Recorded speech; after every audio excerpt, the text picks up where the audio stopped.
I would love for you to just introduce yourself. Okay, thanks for having me. I really appreciate it. So my name is Lauren Scafe. I am a registered nurse and a postpartum pelvic floor personal trainer, and also with a special interest and a student of sex ed counseling. I'm working towards that, and as I mentioned to you before, working towards becoming a therapist. So that's a little bit about me, and a mother of four. So that's a big component to what we're going to be talking about. Yeah, that's awesome. I know a lot of people right now are at home, they're full-time momming it, and they're trying to figure out, okay, how do I fit in being a full-time mom and also being a full-time partner, and what does that look like? Do you have any thoughts on that? I do. I have a lot of thoughts on that. I think I think most importantly, and I know, and I'll probably say this way too many times, it's probably going to annoy you, but I think most importantly is to remember that there are no expectations during this time. Um, we are all going to respond to a crisis and trauma, because I think, as we've seen over and over again, this is a collective trauma that we're all experiencing. Trauma is something that happens too sudden, too fast, too much. And that's what we're all navigating right now. So I think it's important to understand that whether you're turning to sex for comfort, whether you're turning away from it, and it sounds like the very last thing you want to do, it's all normal. Every single response is normal. So that's what I'm reminding myself of, and people that are coming to me, that there's no one right way to be. Yeah, no, I think that's really great advice, and I don't think you can say that too much. I think what I've seen kind of through the course of some of these other talks is that we are over pathologizing and really taking it personally that there's something wrong with us, Yes. whatever our sexual response is. It always seems to be the wrong one, whether we wanted too much or not enough or not the right thing. And so I think just hearing over and over again that actually whatever you want is normal and that's okay. And also, so what do we need? What work can you do around your sexuality? And also what work can you do around accepting your sexuality? I think is an awesome point. I do too. And something else that I've really been thinking about as I've been talking to friends and people that follow me on my page is that intimacy and sex are two different things. You can be intimate with your partner, which means having open conversations. You can be intimate with your friends. You can reach out intimately to a lot of different people right now. So there are different ways to fill that need, I think, right now. And then also the other component is just to communicate. Nobody knows how to go through a pandemic. So if we're not talking to our partner and we're not talking to those closest around us about how we're feeling right now, they're not going to know. So that's my other big advice. I was talking to a friend and she said, I have absolutely no sex drive right now because I don't feel valued. Her husband's job kind of takes the lead during the day, and she has to wait to work until night. And for her, that makes her feel less valued. And so I encouraged her. I said, you just have to talk to him about it. So I think communication is it's always important, but it's more important than ever right now. Yeah, I think that's such a good point because right now the little things that maybe during the day you would brush off that wouldn't necessarily be that big of a deal are now under this magnifying glass of anxiety and stress from the world, and then anxiety and stress of like, oh my God, I have to see this person all the freaking time. Yeah. Um, Well, and I think too, for myself, when I have, my kids are almost 14, 12, 6, and 2. And quite the spread. yeah, oh yeah. So during this time, my 2-year-old has all of a sudden just, because I work full time. And so all of a sudden I'm home all the time. And I can't even go to the bathroom by myself. It's almost laughable if it wasn't just like insanely claustrophobic. Um, I have one waving outside the window right now as we speak. It's just like I get away from anybody. So in many ways, it feels a lot like when you're newly postpartum, other than the fact that your body's not healing and your hormones aren't surging all over the place. But it feels newly postpartum, and that there's always someone touching you, like always somebody wanting to be near you. And it's like you just cannot even get away. So I've had a lot of people say to me, this feels like that time. And it really does in many, many ways. So Yeah. And so do you have any suggestions for that exactly that? Like you're covered in kids all during the day and then your partner comes towards you in the evening and you're like, "Oh God, I just don't even know if I can be touched right now." yeah. So one thing that we've really done in our family is that everybody finds, and I know not everybody has a house like this. We have a very traditional Midwest house where there's a basement, there's an upstairs. I know not everybody has that, but we have really tried to find ways to get away from each other during the day. Like, you need to go to this room right now. I'm going to go to this room, and we're all going to give each other some space. Um, and that's honestly just getting away from one another so that when we do kind of come back together, it's more enjoyable. It's kind of nice to see them. Mhm. And then the other thing that my husband and I have done is by, oh, let's be reasonable, like 9:30 at night. That wasn't our kids' bedtime before, but it's gotten a little bit different now. We shut the door to our bedroom and we lock it. And we've said, we're on a date now. You cannot come to get us unless it's an emergency. We need our space too. So I think really that comes back to setting boundaries. And boundaries can look like a million different things. And I've had to set boundaries, even with the information I'm consuming, because I'm an anxious person anyways. And so I've had to set boundaries with the media that I'm taking in and the news that I'm taking in. So I think boundaries can look like a lot of different things right now. But those are some things that we've done to try to maintain our intimacy. So I love the idea of like, okay, we are now on a date. We are not available. You should be yes, asleep anyway. yes, go Only away. let me know if the house is burning down. Like, other than that, we're fine. Other than that, I have a baby monitor. You have a phone. Don't contact me. That's awesome. Yeah, I loved when we were talking a little bit before this, you were saying that you kind of polled your people and you're like, sorry, I'm going to be the person to ask yeah, you about your sex life, which I regularly am. So I really appreciated you hearing that. Yeah. yeah, Or I really appreciate you saying that and me hearing yeah. that. I would love to hear kind of what you found through that. So, what I've found is that it catches people off guard to ask that question, but people love talking about it. And I don't know if I think a lot of us just never have talked about it, and we don't have a sense of normalcy that sex is a really important part of our life, and it is from a young age, and if we don't normalize it, then it makes it just this big elephant in the room. And so I think people really do love talking about it once you open up. But gosh, I heard everything. I heard, what pops out to me is a widow who responded to me and said, "I've never been lonelier in my life." Mm. And that really got me, and I thought about that a lot. And so yeah, and then I've heard unfulfilled. I've heard security. Like it's kind of like a sense of stability in a time where we have such little control over anything. Um, let's see, what else did I hear? This one was funny to me. Surviving, not thriving. Like much like many of us are doing right now. Maybe we're not thriving, but we are surviving. Um, but yeah, like I said, the responses were just truly across the board, across the board. Yeah, and I think hearing other people's words is so helpful for that because it's one thing to be like, yeah, yeah, I know you're telling me that I'm normal, Yeah, but it doesn't feel normal. This feels like a thing that I shouldn't be feeling. And so yeah, hearing that like some people are lonely, some people are getting after it, some yeah, people have never been happier with their partner, some people have never been more upset with their partner. It really is such a mix. yeah, yeah.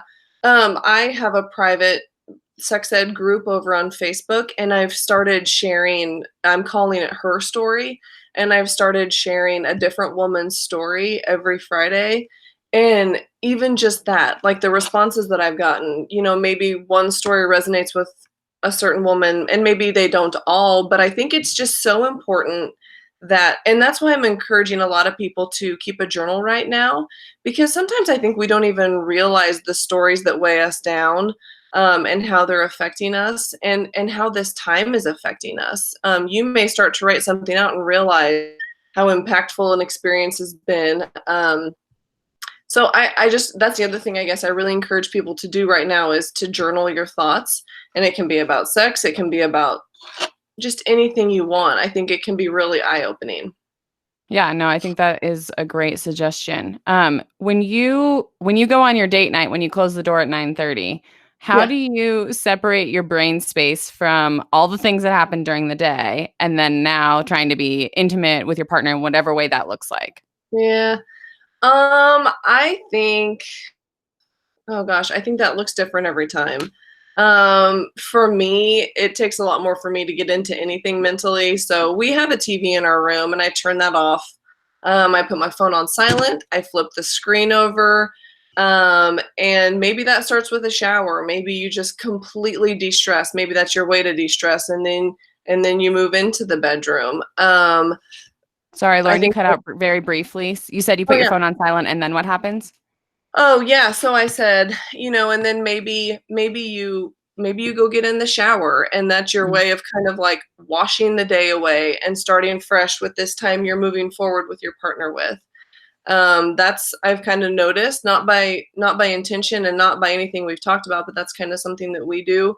Um, and it's almost like you're just kinda washing the day away and starting fresh in another room. But, yeah, I think the biggest thing is turning all the screens off, trying to focus on one another, and then realizing that, you know what, maybe mentally tonight you're not gonna get into it. And maybe mentally you will. Maybe you recognize that you do need that, and that is, like, the ultimate release and the most mindless thing. You're, getting away from everything. But again, I think communicating with your partner, letting them know where you're at that night so they can help meet your needs too. So, Well, yeah, I think that's great. And again, that idea that intimacy isn't just physical, right? Like sometimes it can be sex, but sometimes it's just like I just want to talk to you. And if you are in on your phone, there's just not a lot of space for me to say like, "Hey, I want to talk to you about this thing," or like yeah, there's not that amount of brain idleness that brings up the oh, I like the things we do when we first start dating, right? Is like, yeah, what's your favorite color and where do you love to eat and what's your favorite memory? And if your yeah, brain never has a chance to get idle because you're constantly being stimulated by the phones, yeah. then it's really hard to find those things. And all of those things are deposits into the relationship bank account. Yeah, and I'm thinking back to Emily Nagoski's book Come As You Are, and I'm thinking about, your turn-offs and your turn-ons. And I've been very frank with my husband about, like, during the day when we're home together, when you step up and you do this action. Let's say it's, I don't know, we're a pretty 50-50 household. So when you say, "You know what? I'm gonna homeschool the kids today so you can do X, Y, and Z." I mean, I flat out tell him, I'm like, "For me, that's a big turn on. Like, Mhm.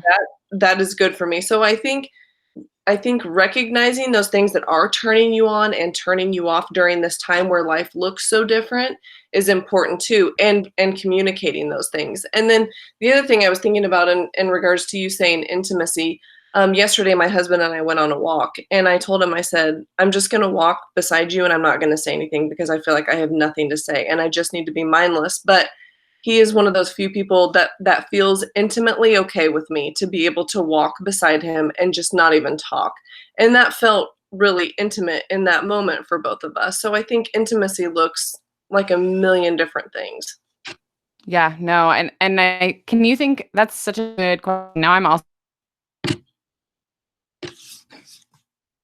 others doing intimacy that really can be. Oh, can you hear me? Looks like I'm cut Yeah, I there. lost you for a second. I lost you for a second.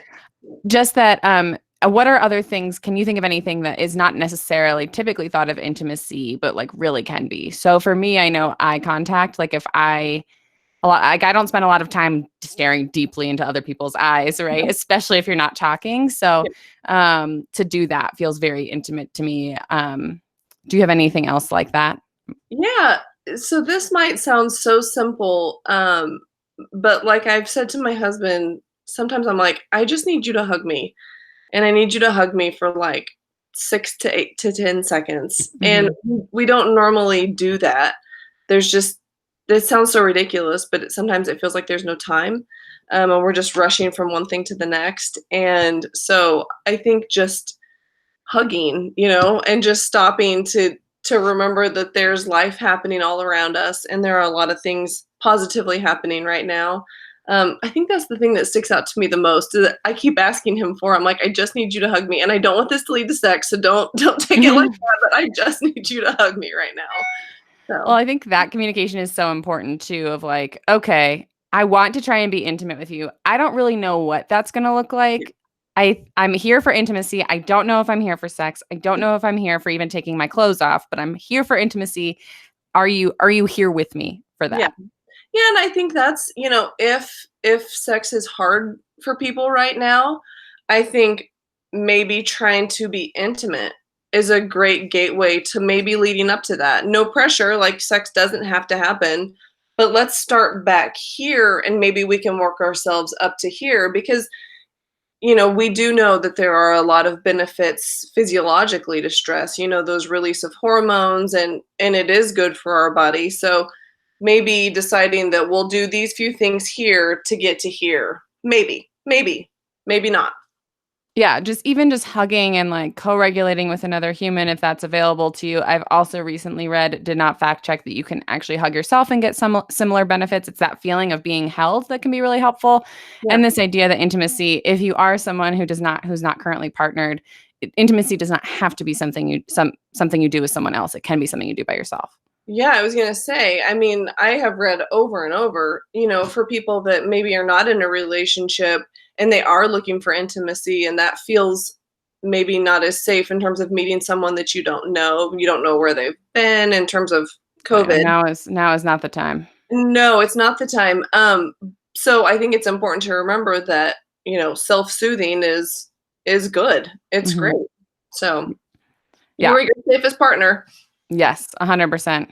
Yeah. Even safer than the people we live with, which is just always a good thing to remember. And I think that that can help to kind of remove some of the stigma around something like masturbation, which Yeah. I am here for.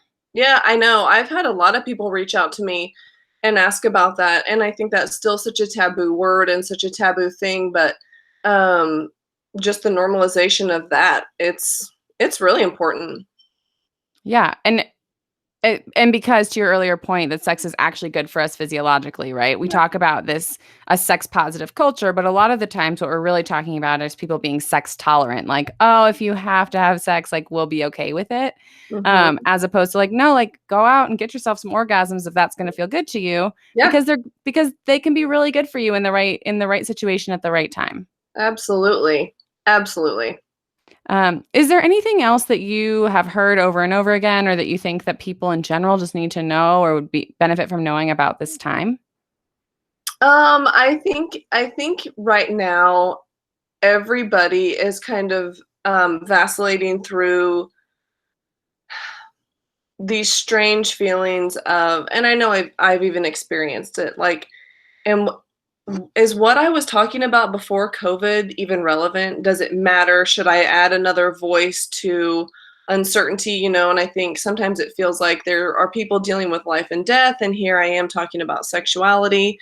Is that okay? And I think it's important to recognize that all of those things, it is important, and your sexuality matters, and it's important to continue to do this work and to talk about it because I think what we're all looking for is a sense of normalcy and a sense of safety. And if those discussions help you, then I think it's important to continue to talk about those things and talk to your partner about those things.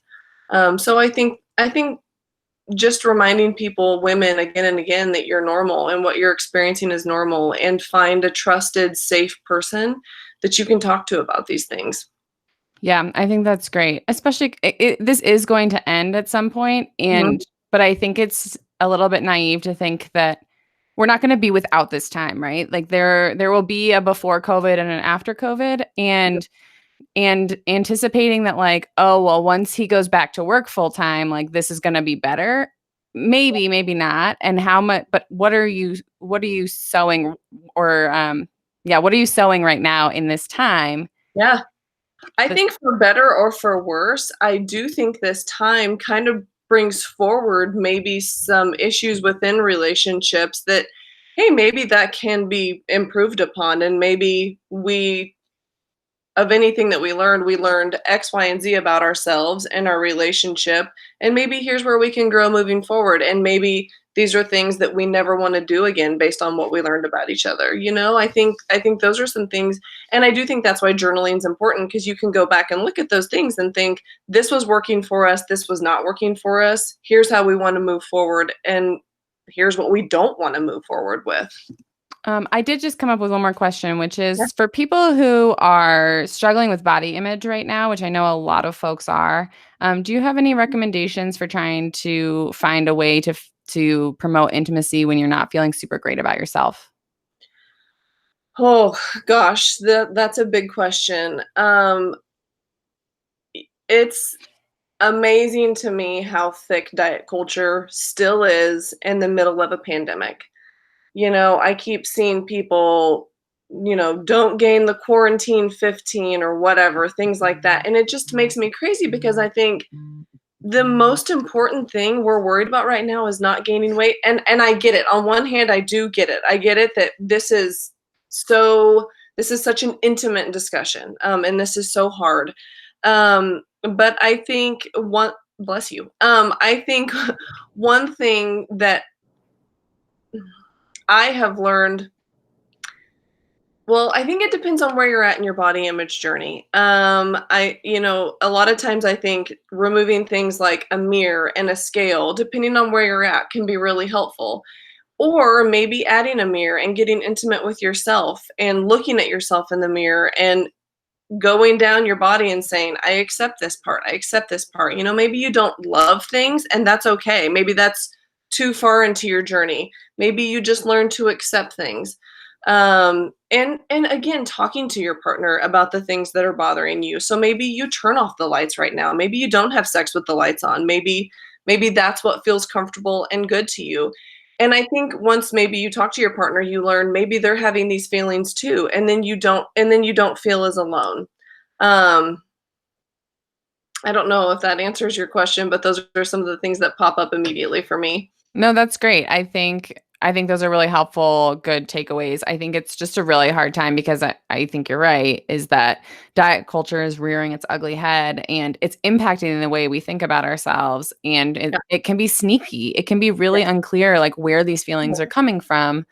And where does that align with like health goals versus aesthetic goals? And how does all of that fit into who I am as a person and as a partner and as a sexual being? And so, no, I think yeah. that was very helpful. Thank you. Yeah, and I think too, I think it's important to remember to okay, I think it's important to remember to move every day, but move in a way that feels good to you. Maybe it's just getting outside. And I've really been trying to prioritize that, because being outside and simply moving, it didn't look the way it did before. A burpee sounds literally horrible to me. But just moving my body. And I think those little things translate into how you feel, when you're being intimate with your partner.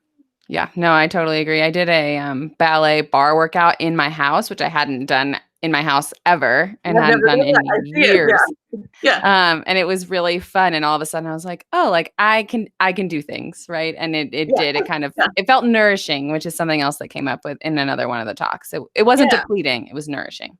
Yeah. Yeah. And I think that's a key word right there. Don't do things that are depleting to you, because that is everywhere right now, but do things that fill you up.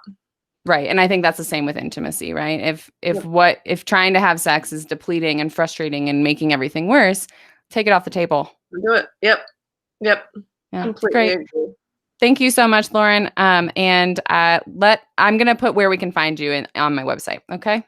Awesome. Thank you All right. so much Thanks for again. having me.